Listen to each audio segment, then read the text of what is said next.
Salut à toutes, salut à tous et bienvenue dans cette nouvelle vidéo sur la chaîne C'est mon avis 2. Vous le savez, cette chaîne secondaire qu'on a créée pour vous parler d'autre chose que de smartphones, mais on reste toujours plus ou moins dans l'univers tech des smartphones et autres produits connectés, les oreillettes sans fil, les montres connectées et justement, il y a quelques jours sur la chaîne, on avait déballé ensemble une Google Pixel Watch et depuis, elle m'accompagne partout. Je l'ai portée, alors j'allais dire nuit et jour, non, parce que la nuit, j'enlève toujours mes montres de peur de me blesser ou blesser la personne à côté, mais effectivement, je l'ai porté depuis le jour où vous avez vu la vidéo sur la chaîne, et j'ai plein de choses à vous dire à son sujet, parce que, évidemment, j'étais un peu dubitatif. Cette montre connectée, elle coûte 399 €, c'est la Pixel Watch 2. Et effectivement, c'est un sacré budget, et c'est assez drôle de voir que maintenant, on a donc des produits officiels Android, puisque c'est Google, et qui sont plus chers que les produits équivalents de chez Apple, alors qu'il y a 10 ans, eh bien, la majorité des fans Android, moi y compris, le premier argument, c'était « je peux faire mieux que iPhone ou Apple ou l'Apple Watch pour moins cher ». Eh bien, du coup, ça s'est inversé. Alors, évidemment, je sais qu'il existe des montres connectées à 10-20 € sur le marché, on en a testé sur la chaîne. Je sais qu'il existe de très bons produits, comme par exemple la Samsung Galaxy Watch, qu'on va en ce moment trouver, la Galaxy Watch 6, évidemment, qu'on va trouver en ce moment vers les 300 €, et qui sera quasiment aussi bonne qu'une Apple Watch. Mais la Google Pixel Watch 2, elle a pour principal avantage d'être développé par Google. Et Google, c'est bien entendu eux qui font Android pour les smartphones et qui font Android Wear OS. Alors j'ai découvert quelque chose d'assez intéressant d'ailleurs en testant cette montre, c'est que Wear OS, en fait, c'est ni plus ni moins qu'Android tout court.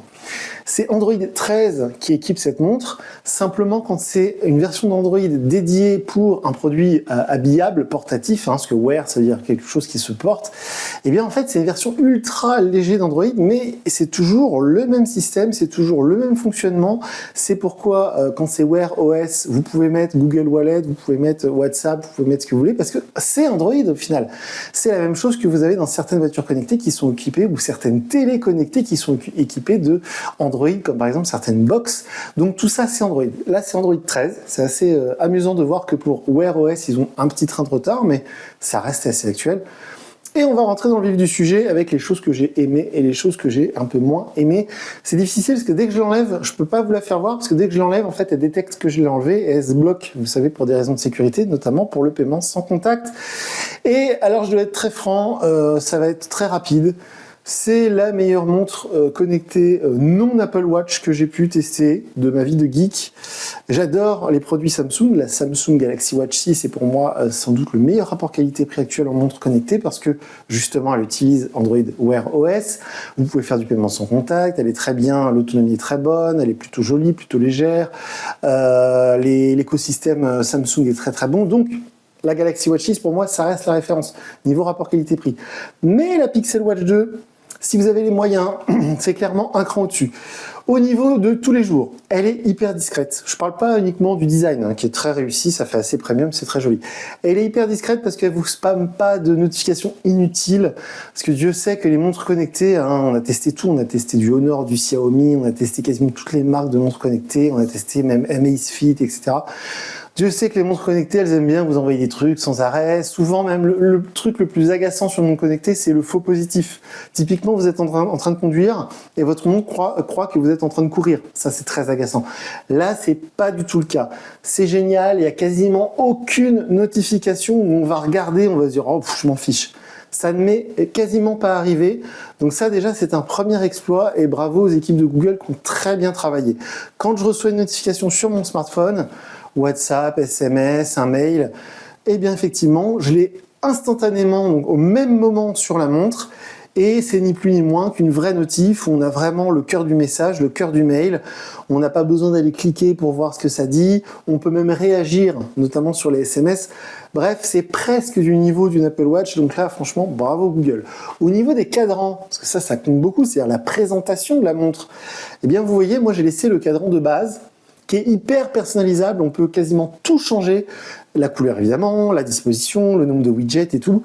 Les widgets c'est pareil, c'est exactement ce qu'il faut, ni plus ni moins.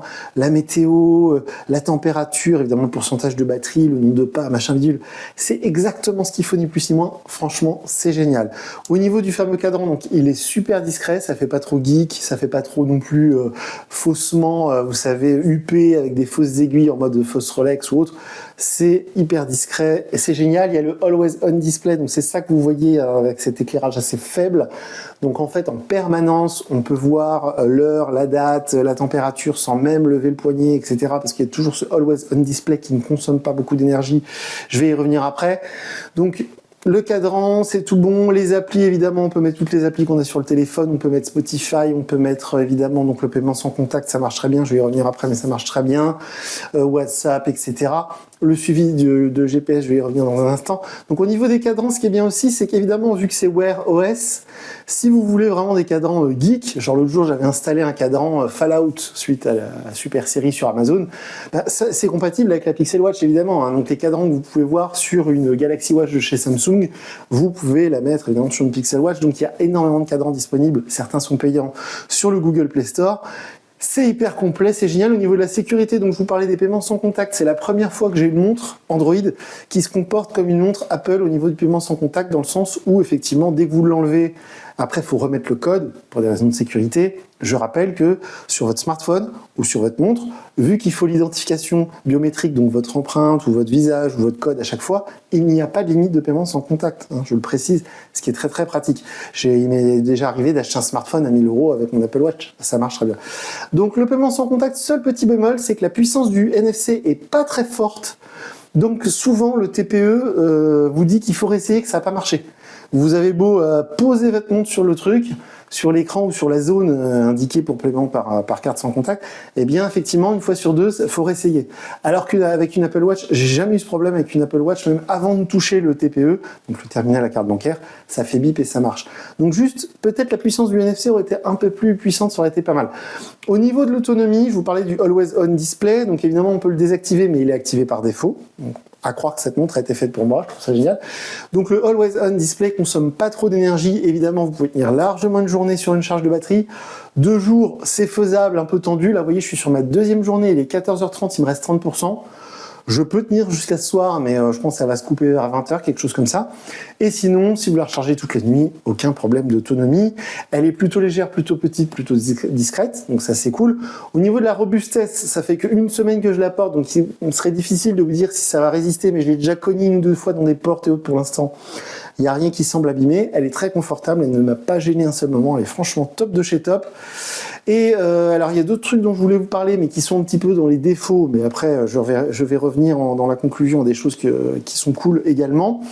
Au niveau du connecteur, ça m'y fait penser, je vous en parlais il y a un instant pour l'autonomie, ceux qui chargent la montre la nuit, etc. Donc le connecteur, on avait vu ça dans la vidéo de déballage. Déception dans le sens où c'est pas de l'induction. Donc toutes les grandes montres de grandes marques, Apple Watch évidemment, Samsung Galaxy Watch, je crois aussi peut-être chez Huawei certains beaux modèles, c'est de l'induction chez Fitbit. Donc en fait, c'est-à-dire qu'il n'y a pas de contacteur métallique entre la montre et le chargeur, ça se fait uniquement en sans fil, comme on recharge un smartphone sans fil par exemple. Et effectivement, ma déception était très grande quand j'ai vu que sur une montre à 400 €, chez Google, ils vous mettent un chargeur avec des petits connecteurs qui peuvent s'abîmer avec le temps, qui peuvent s'oxyder, qui peuvent se casser. Donc c'est vrai que de prime abord, on se dit purée, à 400 € la montre et on a la même technologie de chargeur que sur une montre Amazon ou AliExpress à 10 €. Alors oui mais non, vous avez été nombreux à m'envoyer des messages. Effectivement, il y a un intérêt à cette technologie plutôt que l'induction, c'est que ça recharge beaucoup plus fort, beaucoup plus vite. C'est comme quand vous branchez un smartphone par rapport à la charge sans fil. Un smartphone branché avec un câble se charge toujours plus vite qu'un smartphone posé sur une base de recharge sans fil. Donc, effectivement, même si j'aurais quand même préféré un chargeur induction, je trouve ça plus pérenne dans le temps, plus pratique aussi parce qu'il n'y a pas de sens, eh bien, le chargeur avec les connecteurs, eh bien, l'intérêt c'est que ça charge beaucoup plus vite. En 30 minutes presque, on est à 0 à 100%, ça charge vraiment beaucoup plus vite qu'une Apple Watch. Ça, c'est franchement très pratique. Et alors, un petit défaut, par contre, quand je l'ai déballé, il y avait plusieurs mises à jour de disponibles. Et pour les mises à jour, il faut forcément qu'elles soient connectées au chargeur. Alors, je sais que c'est souvent le cas aussi avec les Apple Watch. Mais quand on est à 99% de batterie et qu'il nous dit non, j'installe pas la mise à jour si tu connectes pas le chargeur, franchement, c'est un peu relou, surtout que sans vous mentir, il y a eu au moins 1 heure de mise à jour. Parce qu'il y en avait 2 ou 3 de prêtes, et à chaque fois, donc, il faut la mettre sur le chargeur, ça télécharge, et puis après, je sais pas pourquoi, mais ça s'installe pas, il faut cliquer sur redémarrer, donc il faut être bien attentif, donc c'est assez long, assez fastidieux. Par contre, ce qui est bien, c'est qu'il y a plein de mises à jour, ce qui est plutôt bon signe. Et au niveau des petits défauts aussi, un petit truc, mais justement, c'est en lien avec la mise à jour, c'est que ça doit être une montre très chère, très récente, très haut de gamme, 400 €, c'est quasiment ce qui se fait de mieux actuellement sur le marché, avec un processeur Qualcomm Snapdragon, je crois d'ailleurs à l'intérieur. Et bien, aussi bizarre que ça puisse paraître, c'est uniquement de la technologie Wi-Fi 2 GHz. Donc le Wi-Fi d'il y a 15-20 ans, c'est vraiment le Wi-Fi de base. Et donc si vous avez un routeur moderne et qui fait du 5 GHz, vous ne pouvez pas connecter votre montre au Wi-Fi pour faire des mises à jour. Faut un Wi-Fi à l'ancienne. Alors ça, franchement, ça m'a fait halluciner. Je suis vraiment choqué. Bien évidemment, les Apple Watch ou les Samsung Galaxy Watch fonctionnent en Wi-Fi 5 GHz, donc c'est très bizarre. Donc je sais pas pourquoi ça m'a fait ça. Et au niveau des défauts également, il faut bien comprendre. Alors, moi j'ai eu du mal à comprendre le truc, mais apparemment, la montre Google Pixel Watch, donc de chez Google, elle ne mesure pas votre activité physique sans un compte Fitbit. Parce que Google a acquis, oui, ça se dit, bon, ils ont acheté Fitbit, comme ils ont acheté Nest, vous savez, les produits connectés pour la maison. Donc il y a quelques années, Google a acheté Fitbit. Donc maintenant, Fitbit fait partie de Google. Et donc Google vous oblige, en tout cas, ils vous disent, Google, si vous ne mettez pas un compte Fitbit, on ne mesurera pas votre nombre de pas, on ne mesurera pas votre rythme cardiaque, on ne mesurera pas votre sommeil, Voilà, donc c'est très étrange, mais si vous n'avez pas de compte Fitbit ou si vous ne voulez pas utiliser Fitbit, qui est gratuit, je le précise, même s'il y a une formule payante qui ne sert pas à grand-chose, et bien du coup votre Apple Watch va vous donner l'heure, vous donner les notifications, vous pourrez téléphoner avec, vous pourrez écouter de la musique avec, vous pourrez déclencher votre appareil photo, vous pourrez faire chronomètre, payer sans contact, mais toute la mesure, la partie sportive, la partie health, santé, ne sera pas mesurée. C'est très bizarre, mais c'est comme ça. Donc ça, franchement, ça m'a un peu surpris. C'est comme le coup du Wi-Fi 2 GHz, j'étais là, je disais, bon, vraiment, c'est obligatoire d'avoir Fitbit, sinon la montre ne mesure pas le nombre de pas, les calories, tout ça. Trop chelou. Et enfin, au niveau des choses que je pourrais lui reprocher, bien évidemment, son tarif, 400 €, je trouve ça un peu cher quand même. Même moi qui suis fan Apple depuis des décennies, quand je lâche 400 € dans une Apple Watch, ça me fait toujours un peu mal. Là, 400 €, alors j'ai eu le Google Pixel en même temps, et d'ailleurs, petite anecdote, petite info comme ça au passage, avoir un Google Pixel et avoir une Pixel Watch, ça ne débloque aucune fonctionnalité supplémentaire, ça ne vous apporte rien. Vous avez beau avoir un Xiaomi, un Poco, un Motorola, un Samsung, vous aurez exactement les mêmes fonctionnalités avec votre Pixel Watch que si vous avez un Google Pixel. Il n'y a aucun intérêt, même dans la synchronisation, à avoir un Pixel Phone par rapport à un téléphone Android d'une autre marque. Trop bizarre. Pareil pour les oreillettes Google Pixel Buds. Donc voilà, je voulais le signaler quand même, c'est un petit détail, mais moi c'est pareil, ça m'a un peu surpris. Donc excellente montre, franchement j'adore. Au niveau du suivi, je vous parlais de Fitbit, je vais quand même terminer par 2-3 trucs que j'ai vraiment appréciés.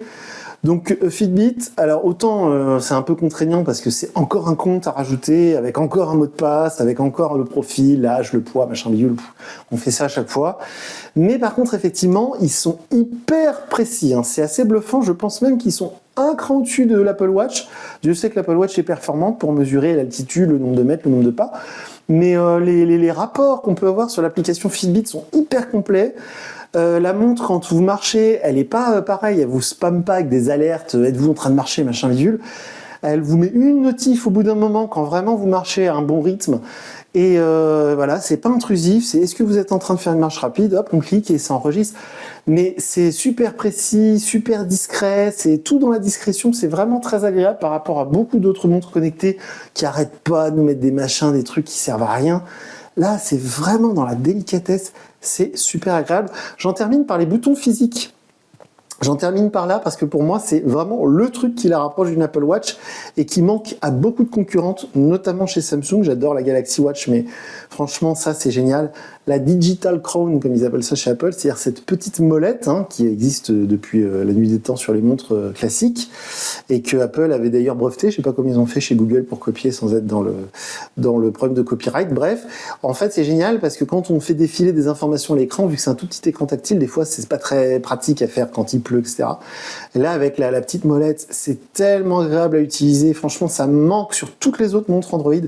Et c'est vraiment génial d'avoir ça. Et de la même manière, le bouton physique, quand on clique pour faire le paiement sans contact et tout, c'est super. On sent ce qu'on fait, ça paraît solide, etc.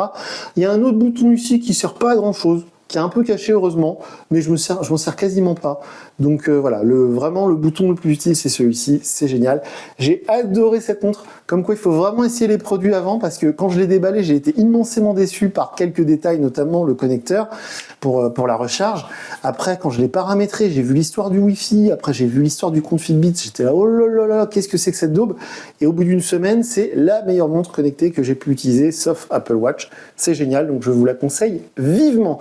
Si vous avez une expérience à partager, n'hésitez pas sous la vidéo, les commentaires sont ouverts. Et sinon, on est présent sur X, anciennement Twitter. Donc voilà pour l'excellente Google Pixel Watch 2. Et moi, je vous dis à très bientôt pour une nouvelle vidéo sur la chaîne. Salut!